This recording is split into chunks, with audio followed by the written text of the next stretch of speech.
Welcome to our YouTube channel learn E spot. So हम unit 3 पे थे Indian contract act की, जिसमें हम other essential elements of a contract पढ़ रहे थे। So now we are moving towards this session. क्या हम पढ़ने जा रहे हैं?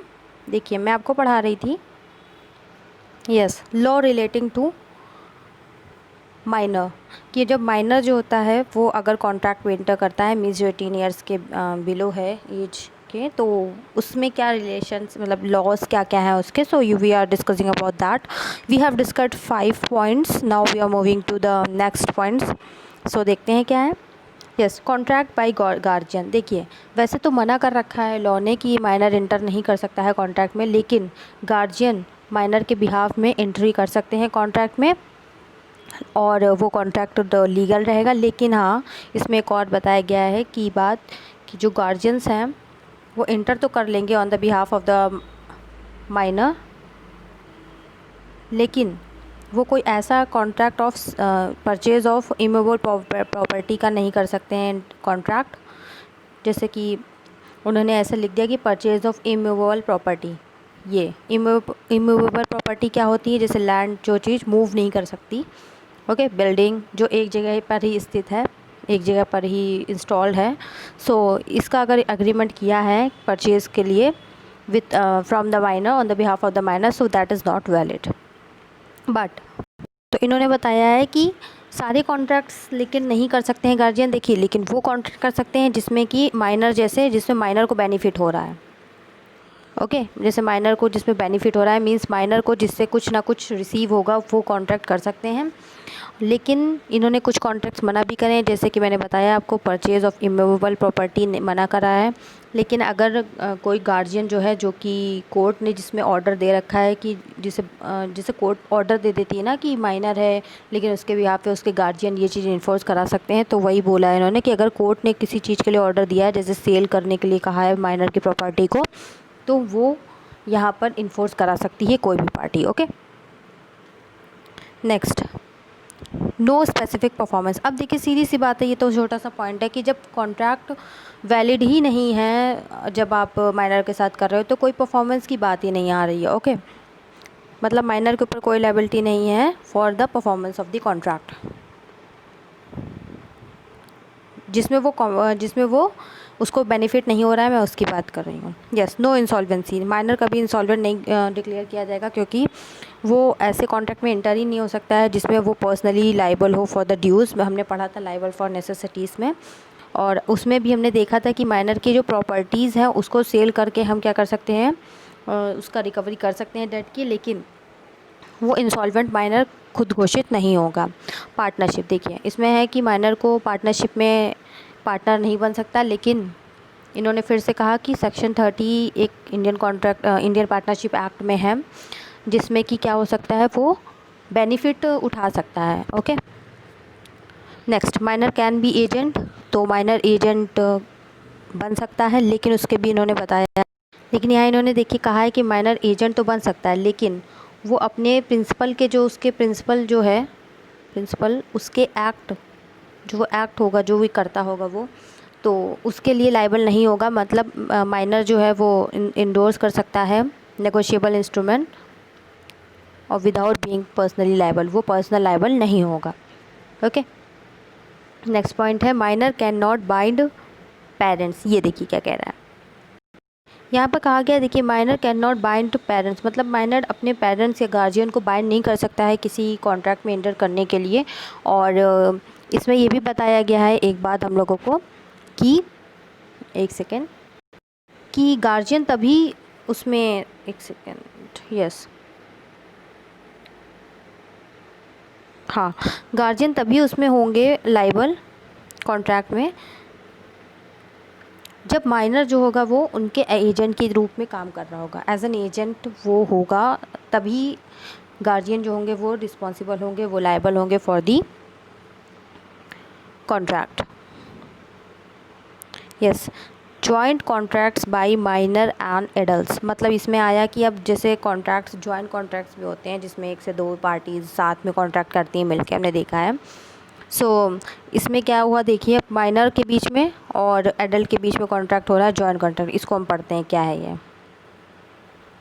यस, देखिए क्या है जॉइंट कॉन्ट्रैक्ट में। देखिए क्या है, जैसे कि कब क्या हुआ कि माइनर और अडल्ट दोनों ने मिलके एक कॉन्ट्रैक्ट कर लिया किसी थर्ड पार्टी के साथ। ओके, थर्ड पार्टी तो नहीं कहेंगे, जिसमें ये दोनों जॉइंट कॉन्ट्रैक्ट थे, ये किसी ए के साथ कॉन्ट्रैक्ट किया। अब देखिए क्या हुआ, तो जो जैसे कि कॉन्ट्रैक्ट में अब स्यू करने की बात आती है, कुछ टर्म्स एंड कंडीशंस नहीं पूरे हो पाए, तो ए जो है वो अडल्ट के अगेंस्ट केस कर सकता है, वो माइनर के अगेंस्ट केस नहीं कर सकता है। ओके, ये होता है joint contract by minor and adults में, मतलब माइनर के अगेंस्ट वो कोई भी एक्शन नहीं ले सकता है।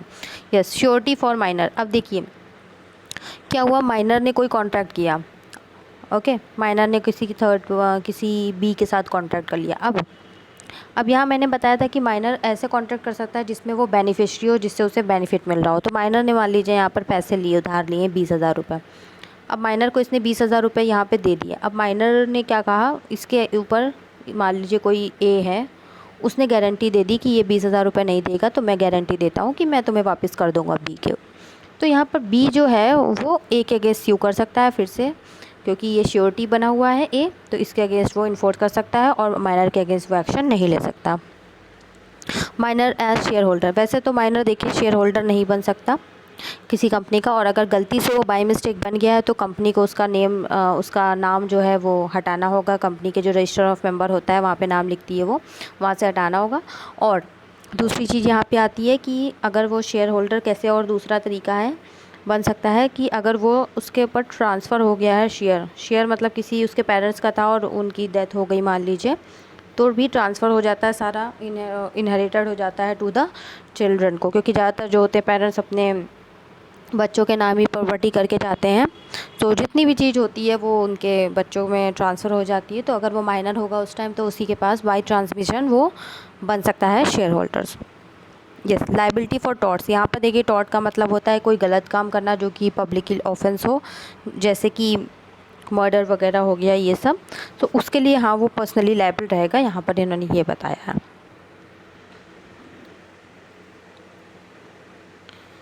यस, हमने वहाँ पे देखिए 3 चीज़ें पढ़ी थी, सेक्शन 10 में था 4 चीज़ें थी, सॉरी सेक्शन 10 की बात जो मैं कह रही हूँ, उसमें हमने 4 चीज़ें पढ़ी थी, जिसमें हमारा पहला जो चल रहा था वो था competent to contract. Competent to contract में भी हमने 3 उसमें बातें आई थी कि एक तो मेजर होना चाहिए, वो माइनर ना हो, और दूसरा साउंड माइंड का हो, और तीसरा वो डिस्क्वालीफाई ना हो किसी एक्ट के थ्रू। तो हमने देखिए मेजर वाला जो था वो पार्ट कंप्लीट कर लिया है, और माइनर से रिलेटेड लॉ भी पढ़ लिए हैं।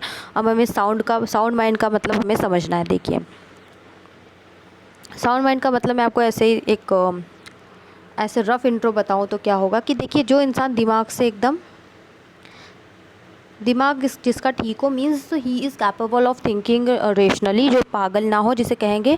अब देखिए जैसे डॉक्टर ने रिपोर्ट ही दे दी कि उसका दिमाग की संतुलन ठीक नहीं है, he is a mad person, तो क्या होगा उसके साथ कॉन्ट्रैक्ट क्या हो जाएगा, वैलिड नहीं होगा। ओके, तो यहाँ पे यही बात आती है। ये एक दो एग्जांपल समझते हैं क्या है ये। इसमें एक इंटरेस्टिंग चीज़ है, जैसे इसको ध्यान से समझिएगा अच्छे से। मैंने क्या बताया कि पर्सन ऑफ साउंड माइंड, मतलब जिसका दिमाग की संतुलन ठीक हो वही कॉन्ट्रैक्ट में एंटर हो सकता है, मीन्स वही तभी कॉन्ट्रैक्ट क्या माना जाएगा, वैलिड माना जाएगा। ठीक है, अब मैं एक और चीज़ आपको समझाती हूँ इसमें। अब जैसे यहाँ पर किसी का नाम लेते हैं, जैसे मान लीजिए कोई अमित नाम का इंसान है, ठीक है, वो उसका दिमाग वैसे बहुत अच्छा है, he is very sound person है, वो दिमाग से बहुत अच्छे से काम करता है, he is a rational person. Rational मतलब होता है जो हर चीज़ को सोच विचार के सारे काम करता हो। ओके, ऐसे ही डिसीज़न नहीं लेता है। ओके, सो यहाँ पर क्या हुआ कि इसका दिमाग वैसे ठीक रहता था। अब कोई एक ओकेजन आया, इसका मान लीजिए बर्थडे था, अब क्या हुआ इसने ड्रिंक कर ली।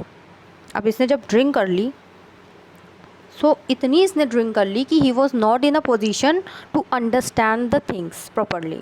जैसे उसका दिमाग में उसे कुछ समझ नहीं आ रहा है, ही वॉज़ वेरी ड्रंक, और उसको बहुत ज़्यादा नींद टाइप की जैसे आने लगती है, तो वो उसके साथ हुआ, उसने बहुत सारा शराब पी लिया। अब इसी चीज़ का फ़ायदा किसी ने उठाया, मान लीजिए उसकी कोई दोस्त थी।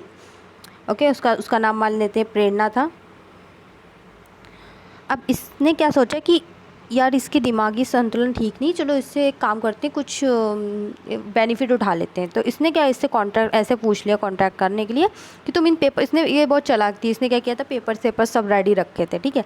तो इसने एक ऐसे कॉन्ट्रैक्ट बना लिया कि इसके नाम पे कोई प्रॉपर्टी होगी, तो यहाँ पे साइन करवा दिया कि ऐसा करो तुम, ये मेरे नाम कर दो। अब वो इतना ड्रिंक था कि उसे पता नहीं चल रहा है कि वो क्या कह रही है, उसे कुछ नहीं समझ आ रहा है, और उसने ऐसे नशे वशे की हालत में साइन कर दिया।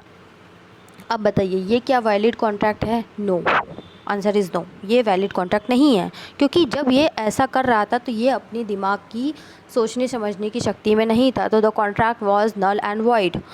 ओके, अब इसी में हम एक और एग्जांपल लेते हैं। अब कोई एक मान लीजिए आदमी था जिसका नाम मान लेते हैं रजत, मान लेते हैं जिसका नाम। ओके, ये क्या था, ही वॉज मैड, पागल था वो, उसका दिमाग एकदम ऐसे हिला हुआ था, बिल्कुल उसे कुछ कह सकते हैं उसको समझने की सोचने की शक्ति नहीं थी उसके पास, और वो मेंटल असाइलम में भी था। अब क्या होता था कि उसको ना दौरे पड़ते थे दिमाग उसके पागलपन के। अब क्या होता था कि कुछ ऐसे टाइम आता था कि जब वो he was in a position to think rationally. कभी कभी हो जाता था, जैसे मान लीजिए 2 हफ्ते में होता हो कि उसका एक टाइम ऐसे आता हो कि जब उसको संडे उसका दिमाग एकदम ठीक से चलता था, ही was not behaving like that, like mad person. तो उस टाइम जो संडे मान लेते हैं, संडे को अगर वो किसी के साथ कॉन्ट्रैक्ट कर रहा है, अपने दिमाग की हालत में है, बिल्कुल ठीक है, थिंक रैशनली कर रहा है, तो उस दिन जो कॉन्ट्रैक्ट वो होगा वो वैलिड हो जाएगा। तो मैंने आपको 2 बातें बताई, देखिए कि अगर जो अनसाउंड माइंड का पर्सन है, जो रैशनली थिंक नहीं कर सकता है, वो अपनी जब उसका दिमाग का हालत ठीक है तब वो इंटर करता है कॉन्ट्रैक्ट में, तो वो वैलिड है। लेकिन वहीं पर जो इंसान एकदम ठीक है, जिसका माइंड ठीक रहता है, लेकिन कुछ सर्कमस्टांसेस की वजह से कभी कभी उसका दिमाग काम करना बंद कर देता है, या फिर उसने ड्रिंक कर ली है बहुत ज़्यादा, या उसने बहुत सारी नींद की गोलियाँ खा ली हैं, जब अपने उसके दिमागी हालत उसका ठीक नहीं है, तो वो अगर कॉन्ट्रैक्ट में एंटर करता है तो वो वैलिड कॉन्ट्रैक्ट नहीं है। तो ये आप दोनों एग्जाम्पल याद रखिएगा। Last, contract by disqualified person. Disqualified person के साथ आप कॉन्ट्रैक्ट करते हो तो वो क्या होता है, वो भी वैलिड नहीं होगा। जैसे एग्जांपल लेती हूँ मैं, कोई डायरेक्टर है,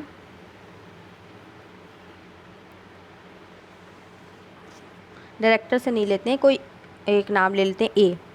ये कंपनी में गया, इसने कहा मुझे कंपनी में डायरेक्टर बनना है, तो कंपनी में डायरेक्टर बनना है, ठीक है। अब कंपनी में क्या होता है, कंपनीज एक्ट के अकॉर्डिंग कुछ रूल्स होते हैं, कुछ उनके कंप्लाइंसेस होते हैं। ओके, सो इसने डायरेक्टर के लिए जब किया तो इन दोनों की, कंपनी और ए के बीच में कॉन्ट्रैक्ट होगा। अब मान लेते हैं ये कॉन्ट्रैक्ट में एक सेक्शन होता है, तो उसमें क्या होता है कि डिस्क्वालीफाई हो जाता है डायरेक्टर, 164 के अंदर सेक्शन होता है, आप आगे बढ़ोगे तो उसमें 164 में क्या होता है कि डायरेक्टर की कुछ वहाँ लिस्ट दे रखी है लंबी सी है कि कौन कौन पर्सन है डायरेक्टर बन सकता है, कौन पर्सन डायरेक्टर नहीं बन सकता। तो यहाँ पर क्या हुआ कि वो एक लिस्ट में मान लीजिए कवर हो रहा था। ओके, एक ऐसा पॉइंट था जो इसमें ए के में आ रहा था। अब देखिए ये क्या हुआ, ए जो था वो डिस्क्वालीफाई हो गया कंपनीज एक्ट के अकॉर्डिंग डायरेक्टरशिप में एंटर करने से। तो देखिए यहाँ पर ये डायरेक्टर के लिए अगर एंटर होता है तो ये कॉन्ट्रैक्ट वैलिड नहीं होगा, क्योंकि वो कंपनी एक्ट के अंडर डिस्क्वालीफाई हो गया है। ओके, सो ये मतलब था डिस्क्वालीफाइड पर्सन का कॉन्ट्रैक्ट करने से, जो मैंने आपको समझाया था पहले। शायद आपको नहीं समझ आया होगा क्योंकि मैंने इतना डीप में नहीं बताया था, अब आपको अच्छे से समझ आ गया होगा। अब हम दूसरा पढ़ेंगे नेक्स्ट सेशन में, फ्री कंसेंट के बारे में पढ़ना है अब हमें। 4 मैंने बताए थे ना टोटल, सेक्शन 10 में होते हैं, तो अब हमें एक करके धीरे कवर करना है। हम लोगों ने पहला कॉम्पिटेंट टू कॉन्ट्रैक्ट को कवर अप कर लिया है। Now we have to analyse the free consent. Okay, I hope आपको अच्छा लग रहा होगा विद एग्जांपल्स। सो आज के लिए इतना ही, और मेरे चैनल को अगर आपको पसंद आया हो तो उसे लाइक शेयर एंड सब्सक्राइब करें, और कमेंट आप करो जब आपको प्रॉब्लम हो तो कमेंट सेक्शन में ज़रूर पूछिए, I will solve all your doubts. और हाँ, मैं एक और बात बता दूं कि मैं अब संडे को आपके लिए एक MCQ की सीरीज़ लाने की सोच रही हूँ, और जिससे आपको बेसिक कंसेप्ट में हेल्प मिलेगी। I will make that sure कि वो थोड़ा अच्छे से आपके कंसेप्ट्स को है जो स्ट्रॉन्ग कर देगा। और so do watch it on Sunday also. So till then take care, bye, and पढ़ते रहिए, और आपके जो भी डाउट्स हो कमेंट सेक्शन में बताइए, आई विल सॉल्व दैम।